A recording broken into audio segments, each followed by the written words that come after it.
Greetings. February 27th, 2023. Want to talk about business client relationships and mutual respect. Okay, first, there's an interdependence with business and client. The interdependence is the business needs customers or clients to service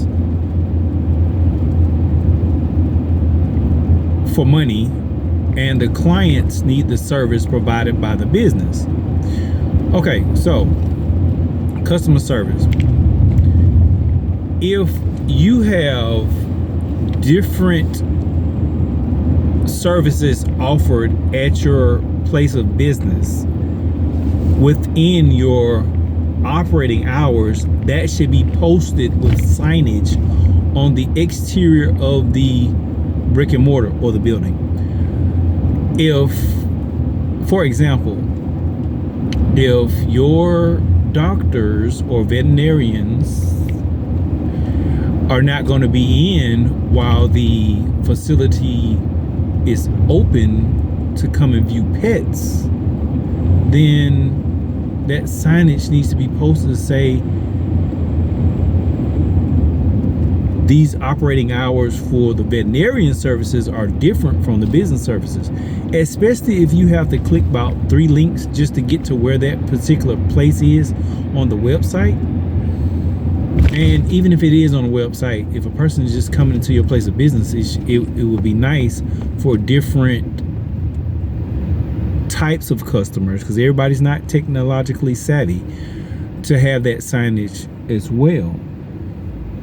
Furthermore, if during that window of operation for the, let's say, the veterinarian or the doctor to be in, and there's no doctor or veterinarian in at that time where they are supposed to be in, that needs to be posted as well.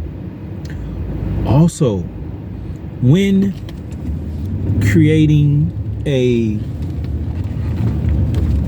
agreement or scope of work, there should be defined scope of work. If you give me a mirror to install and you just say, I want you to install this mirror, and we go over where you want it placed and this, that, and the other, and that's all the person is given, then guess what?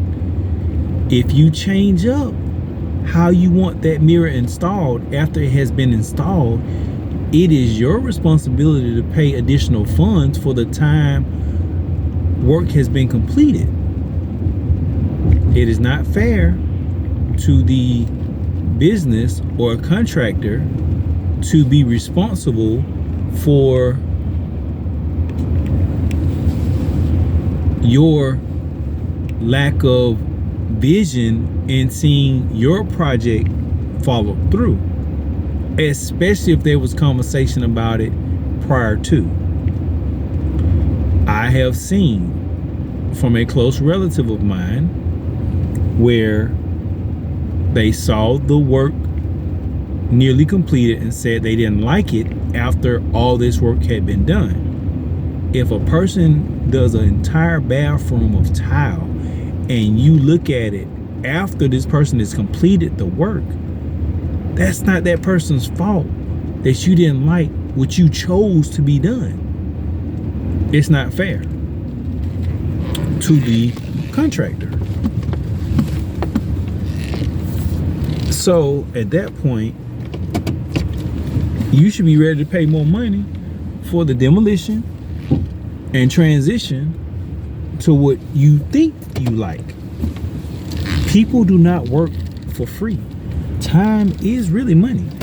If I spent time giving you an estimate detailing these things that you could not or did not come up on your own based on the expertise, you should be prepared to pay for an estimate or to pay for the service rendered or the time that the person rendered work, even if your vision didn't produce the desired result that you wanted.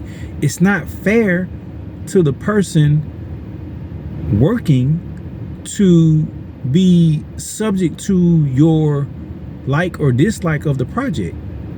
Because in the original scope, this is what you said you wanted. Furthermore, it is not fair that you wait to the last minute to make a decision on a paint color when there's an agreed upon price for painting, and then you go from a black wall to, or a dark colored wall to a very light colored wall. It's gonna take way more coats of primer and paint to make that wall change colors to the desired paint color. And you can't press people about stuff like that because you made the change at the last minute. You want the price without this, and then that goes on the business as well to say, hey, look, what color? I cannot give you a price until you tell me which color that you want. Because if you do a change of color, especially from a dark to a light, then guess what? That's going to cost a little bit more time and effort to get that color to lighten up. So I just want y'all to be mindful of looking at creating scope of work, creating good contracts, creating a non-hostile work environment, and making both parties feel comfortable. And for the immature customers out here, when you cuss somebody out or you get irate or difficult with which to work, you are creating an environment where it is not safe for the contractor to feel comfortable to work. That's why as contractors, when you give a deposit, it's usually non-refundable, and you have committed to going through certain areas of the work. If a breach comes, then the contractor is not obligated to give you back work, especially if you were the one who made the changes and are at fault. If the contractor decides to give you back some money, that's grace and mercy. So at the end of the day, what is the integrity of your business? What is your level of customer service? What is your level of being agreeable as a consumer, as a customer, as a client? What is your level of reasonability, of being reasonable? We must think about these things. Our environment is in the situation it is because people do not understand relationship, respect, and integrity. Thank you for your time.